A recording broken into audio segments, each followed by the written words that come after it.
Hi, good afternoon. Creo que puedo hablar en español, pero si hay alguien que prefiere que lo hagamos en inglés, lo podemos hacer en inglés. Buenas tardes, me llamo Nuria Mariñas y estoy aquí con Paco Casalduero y venimos de la Comisión Europea y Paco va a hacer una presentación sobre el Fondo Europeo de Defensa.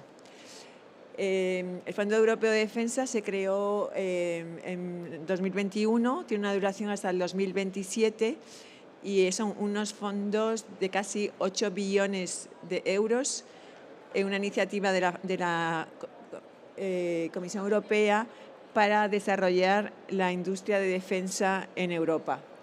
Tuvo un primer programa precursor, EDIDP, que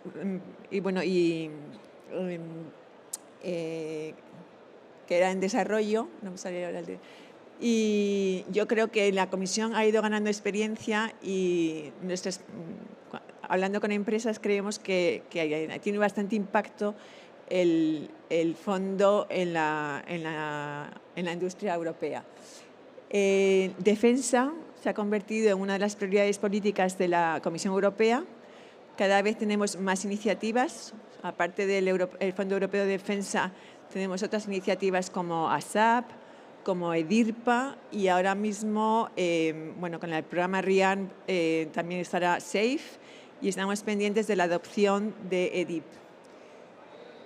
Simplemente, creemos que es importante este fondo y paso la palabra a Paco, que va a explicarles más en detalle el fondo.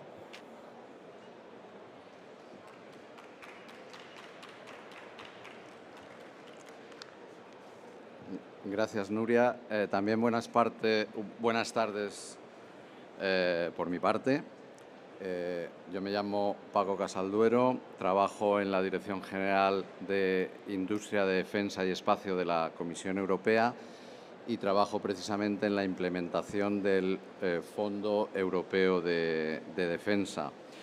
Yo les voy a presentar el fondo, las oportunidades, en particular las oportunidades que existen para el año 2025, pero no solo, también al final me referiré al Programa Europeo de Industria de Defensa y al Plan ReArm Europe. El Fondo Europeo de Defensa intenta afrontar los problemas de desinversión y fragmentación del mercado de defensa. Como saben, este es un mercado muy particular en el que los únicos clientes son los gobiernos, en el que además estos clientes, los gobiernos, controlan aspectos críticos como es la exportación, como es la seguridad de la información. Un mercado en el que, a fin de cuentas, la oferta es un reflejo total de la demanda. La oferta está fragmentada porque la demanda está fragmentada. Además, se arrastra un problema crónico de infrainversión. Esto supone importantes ineficiencias en este mercado y la solución pasa, obviamente, por la cooperación. El fondo, como ha dicho Nuria, pues tiene unos 8 billones de euros en 7 años, desde el año 2021 al año 2027, que es lo que en el presupuesto de la Unión Europea se conoce como el marco financiero plurianual. Es un presupuesto al que también aporta Noruega, que es un país asociado, que participa al mismo nivel que cualquier Estado miembro de la Unión Europea. Y el fondo dedica 1/3 del presupuesto a actividades de investigación y 2/3 a actividades de desarrollo. Ya veremos en qué consiste esto. Es importante aclarar que el Fondo Europeo de Defensa no cubre la fase de adquisición. El Fondo Europeo de Defensa no compra nada. El Fondo Europeo de Defensa no es un elemento aislado en el ecosistema de iniciativas de defensa europeas. Hay otras iniciativas y lo que hace el fondo es apoyar proyectos cooperativos de investigación y desarrollo mediante grants, mediante subvenciones. El EDF trabaja con programas de trabajo anuales, pero también tenemos lo que llamamos una perspectiva multianual para dar una visión más allá del año en cuestión. El EDF ya está funcionando, está volando a velocidad y altitud de crucero. Es un proceso estructurado en el cual se preparan los programas de trabajo, se publican las calls, hay un tiempo para la preparación de ofertas, esas propuestas, esas ofertas se evalúan y se seleccionan y al final pues hay una implementación del proyecto, una gestión de esa subvención. Actualmente tenemos más de 170 proyectos en marcha y con los resultados que se publicaron el pasado mes de abril, con otros 60 y pico proyectos, pues vamos a llegar al final de año a más de 200 proyectos en marcha, con más de 4 billones, con B, billones asignados a esos proyectos. El programa de trabajo para el 2025 que está abierto, es donde hay oportunidades para este año. Está publicado desde hace un mes o dos y el plazo para la presentación de propuestas es el próximo 16 de octubre. Por supuesto, ya se está trabajando en preparar el programa de trabajo para el año 26. Al final, esto significa que cada año el nivel de exigencia es mayor.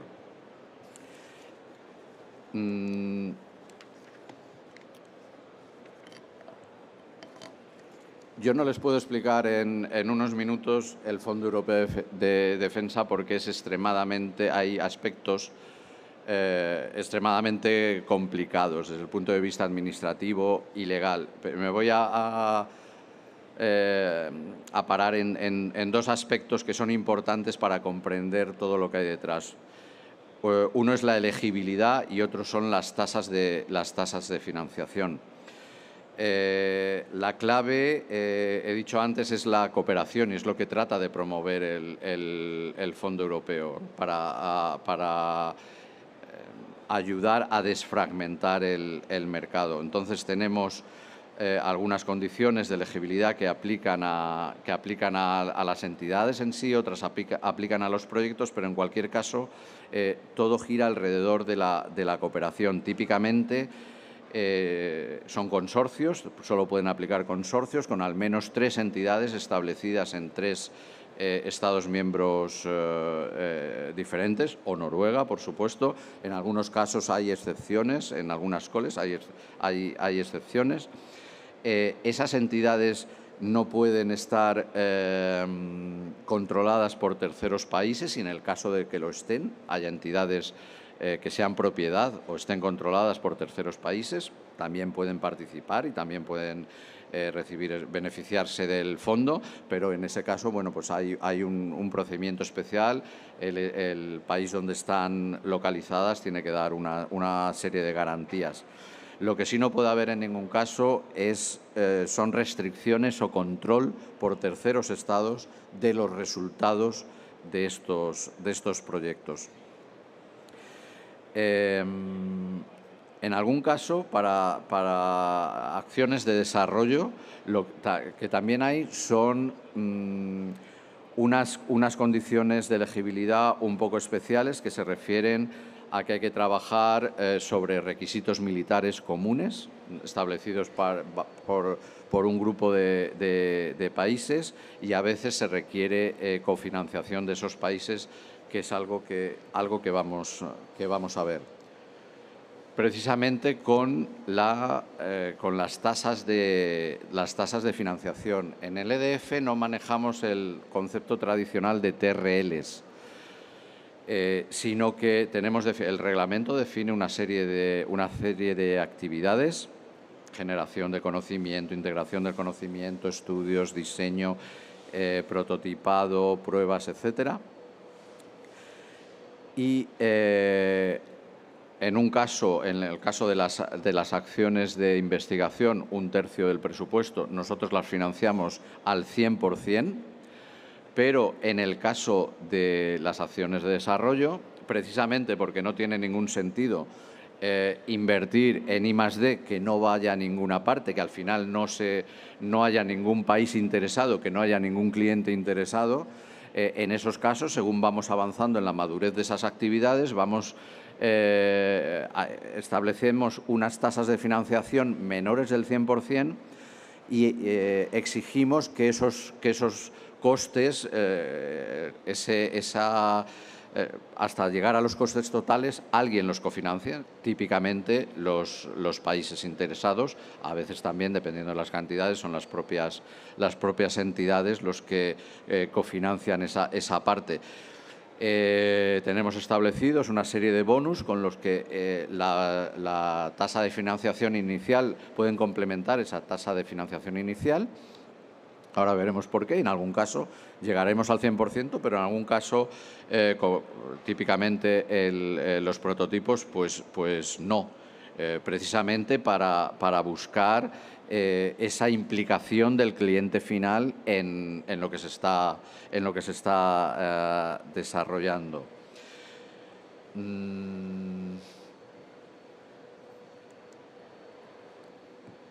Esto, ¿en qué se pueden preguntar? Bueno, pero ¿en qué campos trabaja el EDF? Pues en todo aquello relativo a defensa que puedan imaginar. Desde temas médicos, factores humanos, CBRN, superioridad de la información, sensores, espacios, ciber, transformación digital, energía, medio ambiente, materiales y componentes, los dominios clásicos militares, tierra, mar, aire, por supuesto, guerra submarina, simulación y entrenamiento, pero es que además de estas categorías temáticas, también tenemos un par de categorías no temáticas, que se refieren a tecnologías disruptivas y especialmente pequeña y mediana empresa. Esto es en qué trabajamos, pero ¿cómo lo hacemos? ¿Cómo son las call? Las call no son temáticas en absoluto. Tenemos diferentes call que se caracterizan porque en ellas aplican exactamente las mismas condiciones. Cuando en el programa de trabajo hay un topic que está en una call y otro en otra call, eso es porque hay alguna mínima condición que es distinta. En una call uno puede encontrar topics relativos a aire, a sensores, a tierra, y en otra call a lo mejor también hay topics dedicados a esas mismas categorías, pero hay algún condicionante distinto. Tenemos este año dos calls que son basadas en invitación, no son competitivas, porque hace unos años se estableció un Framework Partnership Agreement dedicado a temas médicos, en el cual hay un macro consorcio de más de 90 entidades que hicieron un roadmap y cada año se invita a ese consorcio a presentar propuestas sobre distintos aspectos, propuestas que, por supuesto, vuelven a ser evaluadas y son seleccionadas o no. Luego tenemos este año 9 calls competitivas con 2 modelos de costes diferentes.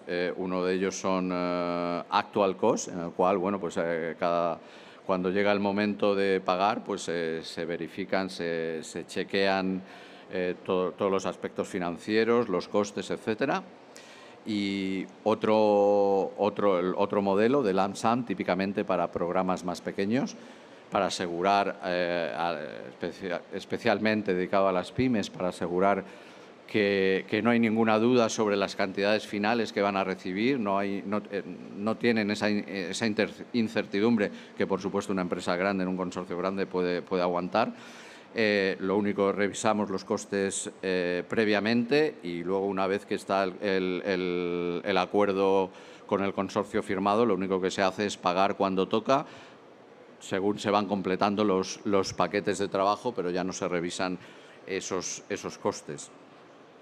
Nosotros no imponemos ninguna duración de los proyectos. Lo que sí imponemos son unos hitos temporales. Típicamente en proyectos de 24 meses o de 36 meses, los dividimos en dos periodos de 12 o de 18 meses. En proyectos más largos, por ejemplo, de 42 meses, hacemos tres periodos de 14 meses, o en proyectos de 48 meses, 3 periodos de 16 meses.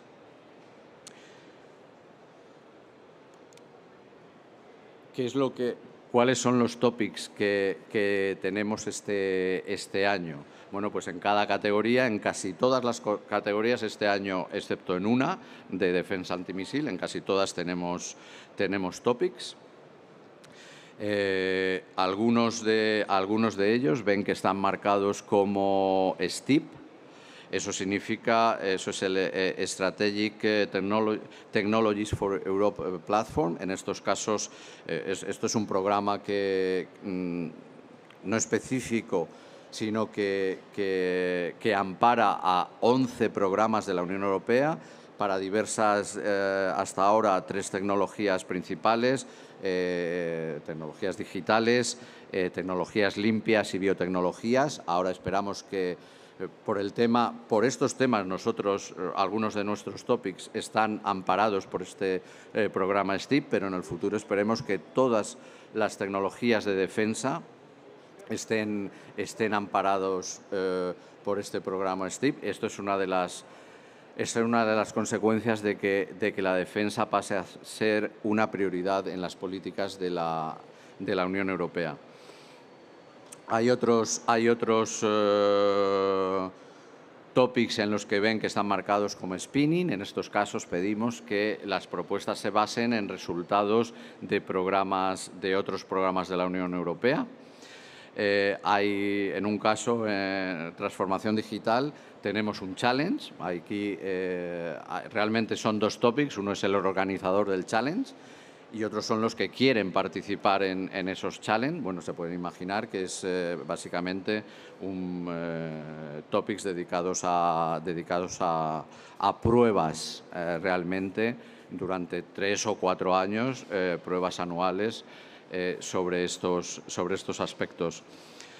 En otro caso, ven en protección y movilidad que hay lo que llamamos financiación en cascada, en el que hay unas pequeñas subvenciones que siguen a la subvención importante en cascadas, pequeñas subvenciones para pequeñas entidades. Me gustaría presentarles algunas tendencias que ya se pueden ver en lo que es el EDF. El número de propuestas recibidas. Cada año se reciben más propuestas. Este año pasado casi 300 propuestas. Cada vez hay más entidades que participan. Algunas entidades participan en varias propuestas, por eso es lo que llamamos participaciones. Casi 3.000 participaciones realizadas por más de 1.500 entidades distintas en el año 2024. Y una cosa muy importante, la participación de pymes, de pequeñas y medianas empresas, en que este año ya se ha elevado al 47%. Y esto se refiere solo a la participación, al aplicar a esas coles. Pero es que si vemos resultados, para nosotros es muy importante el tema de las pymes. No solo las pymes, también startups, institutos y organizaciones de investigación, por el aspecto clave de la innovación y la inclusividad en el programa. Es obvio que no en todos los Estados miembros la base industrial de todos los Estados miembros en relación con defensa no es igual. Entonces, a fin de cuentas, esto es un programa europeo y todos tienen que estar, todos tienen que tener la oportunidad de participar. Pues si se fijan en la pantalla, no solamente ya en participación, sino que en cuanto a resultados, el 38% de las entidades seleccionadas son pymes este año y más del 25% del presupuesto total ha ido destinado, está asignado a pymes, lo cual es pues una muy buena noticia. Y no solo en las call que están dedicadas a ellas, solamente a pymes, sino la buena noticia es que la gran parte de ese porcentaje dedicado a pymes es en consorcios liderados por otras compañías grandes en el que participan pymes.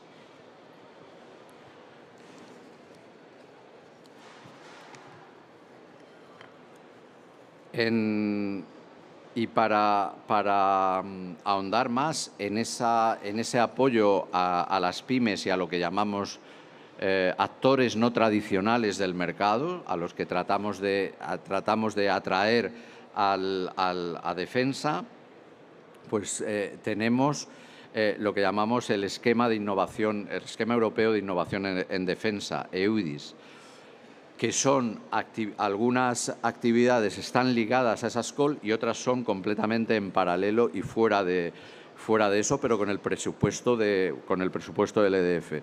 Por ejemplo, a todas las pymes que participan, que son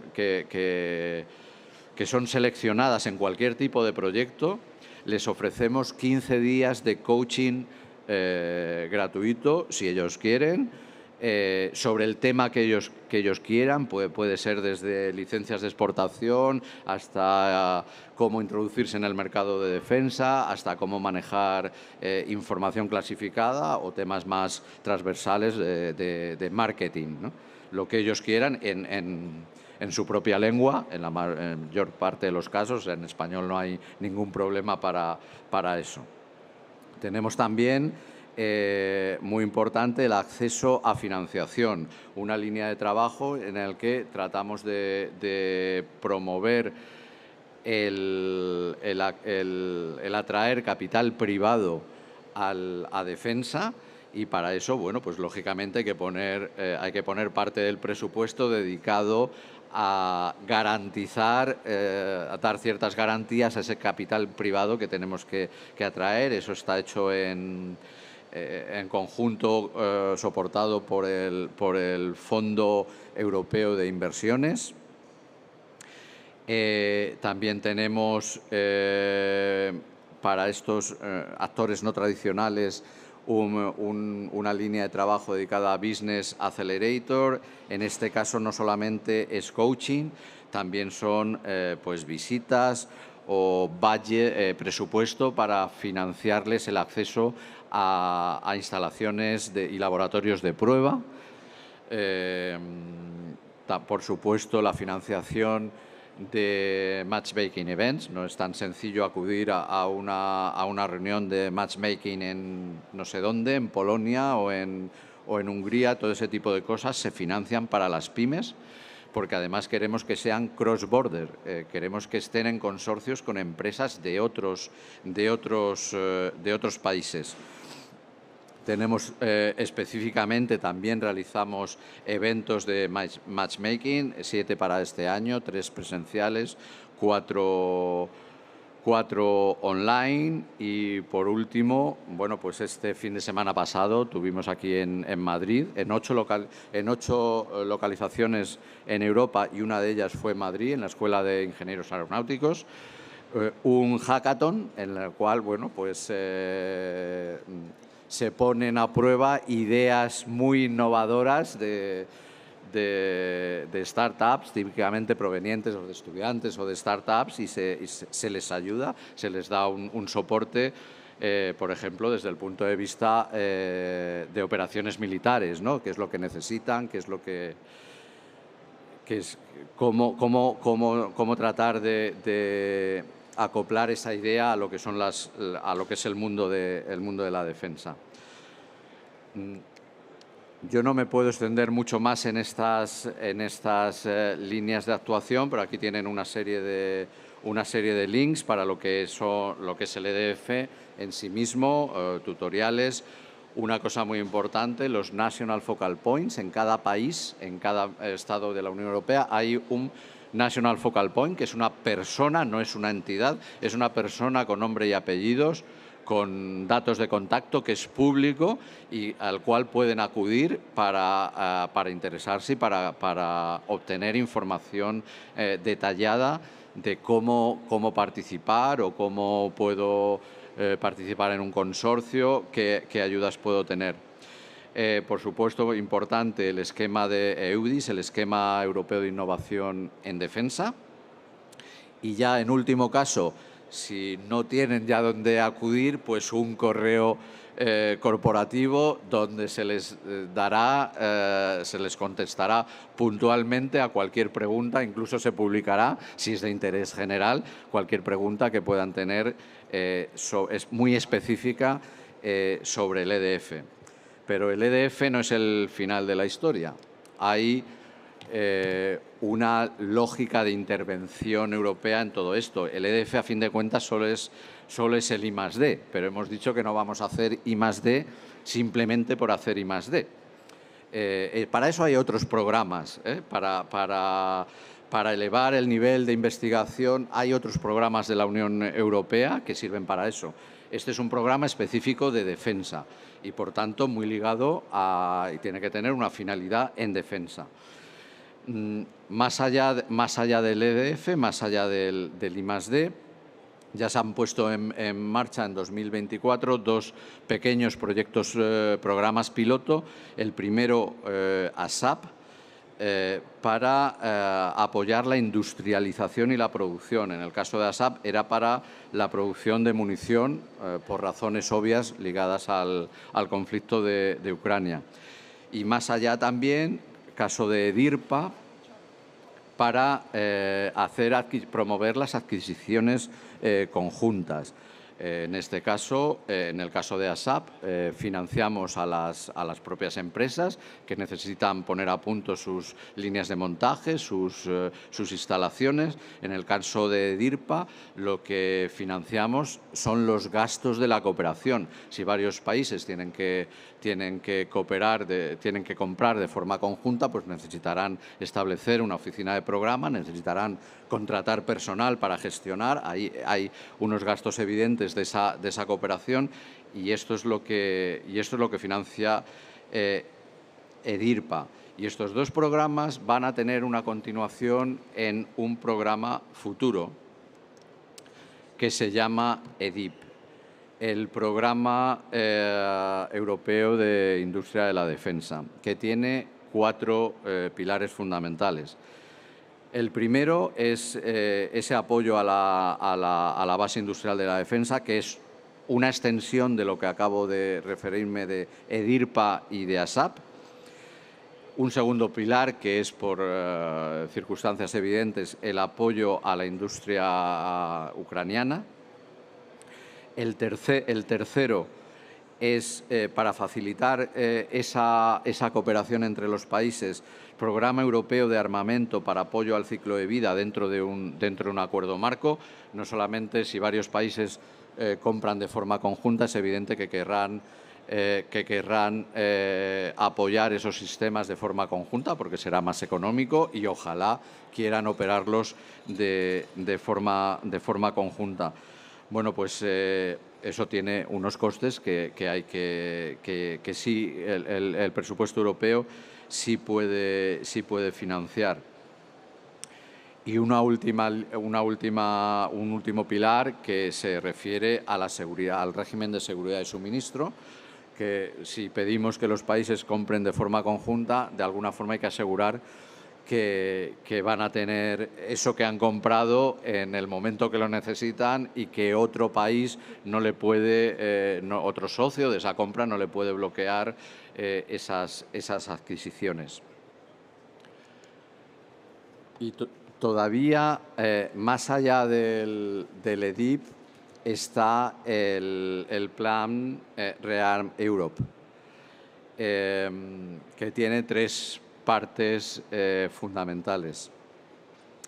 La primera se refiere a una cláusula de escape del Pacto de Estabilidad y Crecimiento, que saben que limita la deuda de los países en porcentaje respecto al PIB de cada nación. Bueno, pues lo que se propone en este plan es la posibilidad de, durante 4 años y hasta un 1,5% del PIB, saltarse ese plan de estabilidad y crecimiento en las cuentas nacionales. Eso, de acuerdo a algunos cálculos, podría sumar hasta 650 billones de euros. Luego está SAFE, Security Action for Europe, que se refiere a créditos. Aquí lo que se intenta es poner a disposición del sector 150 billones de euros en créditos respaldados por el presupuesto de la Unión Europea, créditos a 45 años con 10 años de carencia para compras conjuntas, precisamente para promover esas compras conjuntas, con una serie de condicionantes y apertura a otros países. Porque, lógicamente, aunque se busca cierta autonomía estratégica, Europa no está aislada en el mundo y su defensa no está aislada en el mundo, ¿no? Por citar, y aquí se debe citar expresamente la OTAN, los compromisos de la OTAN que tienen la mayor parte de los países, no todos, de los países de la Unión Europea.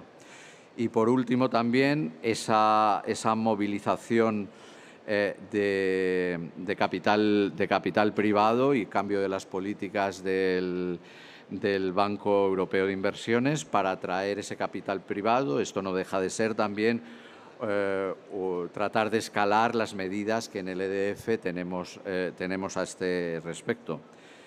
Y yo creo que con esto es todo lo que tenía pensado comentarles. Ahora, por supuesto, si tienen alguna pregunta, no sean tímidos y si la sabemos contestar, yo y mis compañeras trataremos de contestarla. Por favor.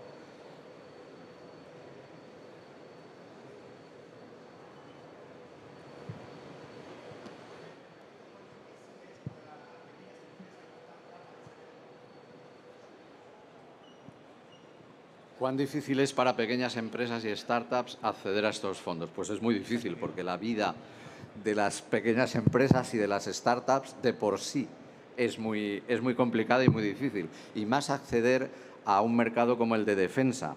Te puedes imaginar que un vehículo como este que está aquí al lado, o un barco o un avión, no es algo que va a suministrar una pyme, porque lógicamente los clientes exigen un elemento que va a tener un ciclo de vida de 20, 30 años, exigen una estabilidad, digamos, del proveedor, ¿no? Y unas garantías por parte del proveedor. Lo que puede hacer la pequeña y mediana empresa y las startups es aportar innovación, que es algo que necesita el sector. El sector de la defensa es un sector muy tradicional en todos los sentidos de la palabra, también en el tecnológico, donde se buscan garantías totales de tecnologías muy maduras, pero bueno, fíjate, estamos hablando ahora en Ucrania en que los drones tienen un ciclo de vida de 15 días. A los 15 días la fuerza enemiga es capaz ya de contrarrestar ese dron y, por tanto, tú has tenido que estar trabajando para poner otras otras características en marcha para superar eso. Eso no hace 30 años o 20 años, hace 4 años era algo impensable. Para eso necesitamos sobre todo a las pymes, y ahí tratamos de cómo incorporar a las pymes y startups, tratando de defenderlas desde el punto de vista de la propiedad intelectual, de que el grande no se coma al pequeño. Eso es complejo, eso es un partido que hay que jugar. Y en cuanto a los criterios para poder acceder, legales, financiamiento, tamaño... Bueno, yo eso lo que le recomiendo es que entre en contacto con el National Focal Point, que es como la ventanilla de entrada. Esto no es nada simple. Por definición, nada relacionado con la Comisión Europea es simple desde el punto de vista administrativo, es complejo. Ese punto de entrada es el National Focal Point. A partir de ahí, pues irán viendo las posibilidades que hay, cómo integrarse en consorcios, qué consorcios son los mejores. Todas las calls no son iguales, hay unas mucho más donde la competencia es más feroz que en otras. Me interesa estar en una call pequeñita, me interesa estar en una call grande. ¿Qué puedo aportar yo?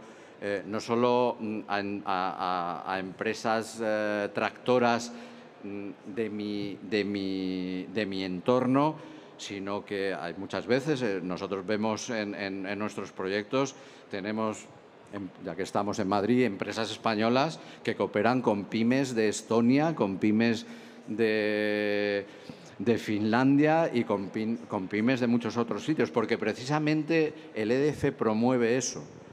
Damos bonus y damos puntos adicionales en la evaluación y damos financiación adicional si hay ese tipo de cross-border cooperation. Eso es algo que se busca y eso es algo que en los consorcios miden muy bien.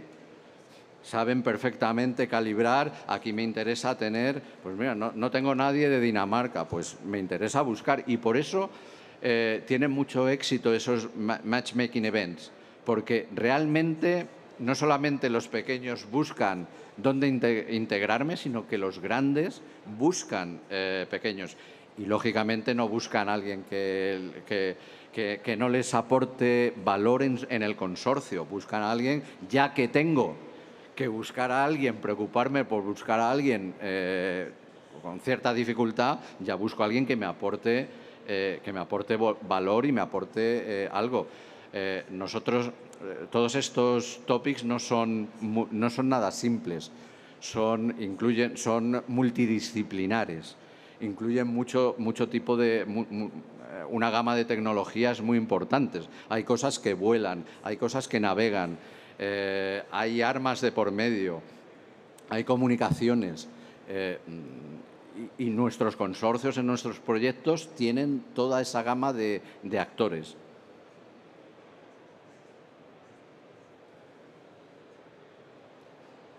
Pues muchas gracias por venir a esta hora tan intempestiva el último día. Una pregunta más. Sí, disculpa. Lo primero, muchas gracias por la charla. Si me oye bien, entiendo. Es una pregunta. Has mencionado, lo primero, perdona porque he llegado un poquito tarde porque tenía una reunión al final de la parte de la elegibilidad. Y quería preguntarte por el lugar que tienen, podríamos llamarlo las non-profit organizations, en todo este contexto. Por ejemplo, universidades, centros de investigación. Porque has mencionado el tema de las startups, que al final serían las que proporcionarían dentro del lado de la industria esa innovación, esas tecnologías disruptivas, pero también se incluirían ahí pues eso, centros de investigación, universidades, etcétera. Gracias. Gracias por la pregunta. Efectivamente, yo no tengo aquí a mano, por tu acento entiendo que eres español, no tengo aquí a mano la lista de las universidades españolas que participan, pero llena una slide entera. Cualquier universidad española que te puedas imaginar ya participa y recibe nuestros fondos. Este año no solamente ha sido beneficiario, la Universidad Complutense de Madrid es el coordinador coordinador de un proyecto que ha resultado seleccionado. Todas las universidades de todos sitios y de lo que menos te puedes imaginar. Yo en un proyecto naval me he encontrado la Universidad de La Lorena y dices, pero La Lorena pasa algún río porque mar no parece. Bueno, todo lo que... muchísimas universidades participan. Además, ellos suelen tener la experiencia del programa civil de investigación y lógicamente, no les cuesta nada dar el salto al tema de defensa. Gracias a Dios, una de las cosas que se está solucionando es el pequeño pecado reputacional que tenía el tema de la defensa en el ámbito académico, en el ámbito universitario, y están participando todo tipo de universidades, todo tipo de institutos ligados a los departamentos de investigación de las universidades, todo tipo de institutos, de research organizations, de cualquier ámbito, de ámbito nacional, de ámbito regional, muy importante, que atraen a su vez a pymes y a startups de su pequeño ecosistema. Hay muchísima participación de ese tipo.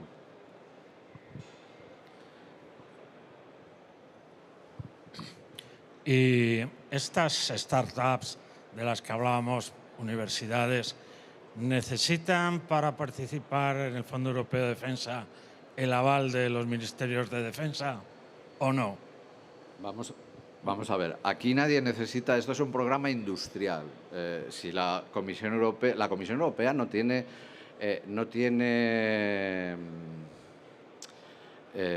responsabilidades en defensa, tiene responsabilidades en industria de defensa. Este es un programa industrial, de apoyo a la industria. ¿Qué es lo que pasa? Que en algunos casos se pide que tener unos requisitos. ¿De qué sirve hacer un diseño? Tiene que estar basado en unos requisitos militares. Unos requisitos militares solo te lo puede proporcionar el usuario final, los ministerios de defensa. En esos casos se pide que se involucren en ese tipo de cosas. Pero hay muchos proyectos, algunos son de research, que no se necesita para nada eso, en el que no participan. Aquí esto es una relación entre la Comisión Europea y la industria. Pero hay un tercer actor que es muy importante, que son los ministerios de defensa, que al final es el cliente final. Tienen cierta relación, a veces tratan, es verdad, pues de influir en esos consorcios, que estén mis empresas, que no estén... Ya, lógicamente, cuando tienen que cofinanciar, pues tienen más que decir. Si yo cofinancio es porque están mis empresas, no voy a cofinanciar a una empresa de otro país. A veces pasa, aquí el dinero cruza, en algunos proyectos, cruza fronteras y tenemos a ministerios de defensa de algún Estado miembro que está cofinanciando la parte que falta de otras empresas, de empresas que no son de su país, pero que para ellos el proyecto tiene tal interés que están dispuestos a hacer eso. En general, la respuesta teórica es no se necesita el aval de nadie. En la práctica, sí. La pregunta clave es ¿qué haces trabajando en defensa si no te interesa tu cliente final? No tendría ningún sentido. O sea, que sí, y por eso los National Focal Points son muy importantes. Las grandes empresas todos saben llegar a su ministerio de defensa, pero para las pequeñas no, y hay que abrir al menos una ventana, y a partir de esa ventana hay un túnel y hay luz al final de ese túnel, y se integran en los ministerios, organizan reuniones, organizan también infodays, específicamente nacionales, para las empresas nacionales. Tienen mucha participación, por ejemplo, en el intercambio de empresas. Entre ellos se dicen, oye, es que yo estoy aquí promoviendo un consorcio, pero me hacen falta de otros países. Por favor, mete a una empresa de mi país y yo meto en mi consorcio. Esas cosas, esa es la vida real y esas cosas pasan. Así que sí es bueno estar en relación con el ministerio, es esencial. ¿Ya? Pues muchísimas gracias.